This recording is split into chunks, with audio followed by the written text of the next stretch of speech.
I am Eric Margolis, a writer and historian who is on a mission to shine a light on people and places that sometimes seem shrouded in the dark. This time, my film crew and I are in Egypt, a wondrous land of life and beauty that I want the world to know better. Every time I've come here, I always have the sense that time is not linear as it is in many other parts of the world, but it's circular. Things go around and come back and come around again, and that there's a wheel of life turns ever so slowly and gently here along the Nile. And indeed, when you're outside of the cities and in the countryside along the banks of the Nile, you look at the farmers known as fellahin, and the animals and the geese and the ducks, and it all looks like it walks straight off an Egyptian tomb painting.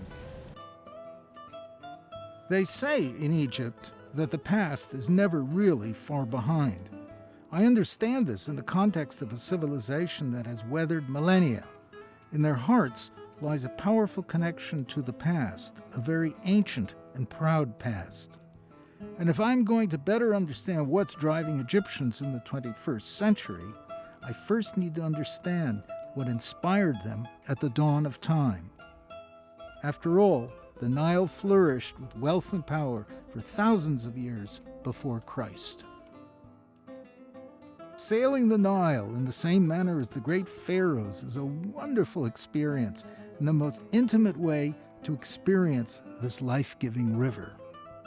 What was the importance of the Nile to ancient Egypt? The Nile to ancient Egypt was the source of life. Until today, in modern Egypt, we cannot live without the Nile. It's the Nile that was the core of the civilization.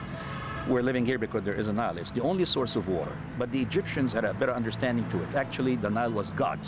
They worshipped the Nile. And in one of the very interesting finds, we learned that an old man died, and in his will, he was testifying to God that he was a good man and he deserves to go to heaven.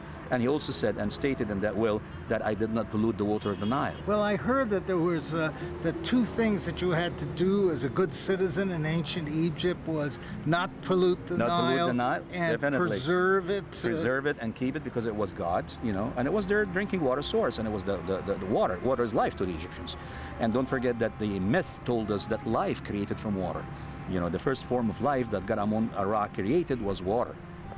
So the Nile was very important to them, very important, and it was a god. And his name was Hapi, the god of the Nile.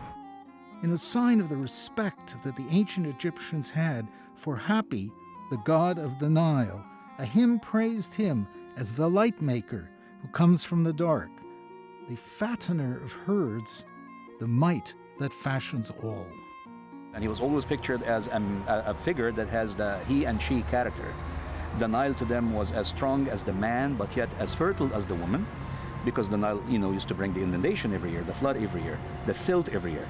Also, the Nile to them was seen as like a mother feeding her children. The Nile was feeding the nation. So the Nile was a very important source of life to the Egyptians. The ancient Egyptians relied on the Nile for its life-giving properties. It brought irrigation for crops, fresh water to drink, and provided a conduit through the upper and lower kingdoms. It was a trade route and became the center of power for many dynasties over the millennia. And so the Nile has become woven through the very fabric of Egyptian mythology. Egypt is the Nile, and the Nile is Egypt. You can forgive the people of the day for being superstitious about its power and its unpredictability.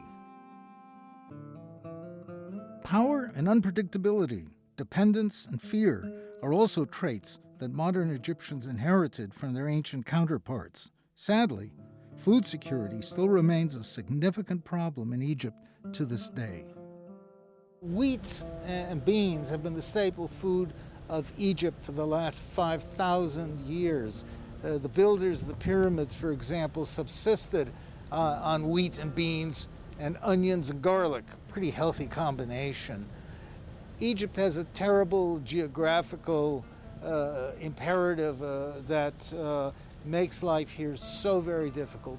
On the map, Egypt looks large, but it's nearly all desert. Of Egypt, only 3% of the territory of this country is arable. It can be fertile, it can be watered, things can be grown there. The rest of the country is not, it's not quite sand, but it's dead earth. It's rock, ground up rock. It's totally dead, inert soil. And that means that 97% of the population of Egypt live on only 3% of its land. Because Egypt can't feed itself, it has become the world's largest importer of wheat, approximately $2 billion per annum. And Egypt's problem, of course, is to earn $2 billion to import wheat. It's got to export $2 billion worth of goods to pay the bill just for its food. And Egypt has been struggling for the last 50 years to do this. The net result is that Egypt finds itself selling gas and its security on the cheap to pay for food. It's not a position the people want to be in, but it makes good geopolitical sense for donor nations, and a lot of Western powers have done quite well by this relationship. The hardship of these trade deficits are in part what led to the Arab Spring blossoming in Egypt. Egyptians want to control their own destiny.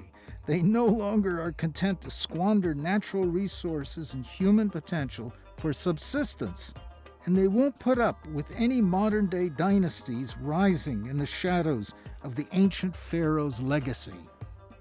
When an Egyptian talks about his ancient history and his ancient past, he feels so proud that we, as Egypt, we taught the world everything. You and I, everything we do came to us from ancient Egypt. And don't forget, Egypt is the only country that is mentioned by name in the three Abrahamic religions. So Egypt is blessed. God was here. God has left a mark on this land. And with all the troubles and the problems that this country has been through, we always believe that God will bring us up. Idealistic, perhaps, but in the real world we know change takes time. True democracy doesn't happen in one election cycle. Are you going to have free and real elections that produce a real parliament and a real president? I mean, if we don't, Tahrir Square is open, right? As far as we know. We can always come back down, and there's nobody that's going to be stronger as a force to topple than Mubarak was. While I may not fully agree with my Egyptian friend's optimism, I find it refreshing. Revolutions need enthusiasm, and even if change usually comes at an evolutionary pace, not a revolutionary one, the people of Egypt will be persistent. They've proven it over the millennia. Egyptians are proud and passionate, and they're going to continue their struggle in the years ahead. And Egypt will be a better country for it.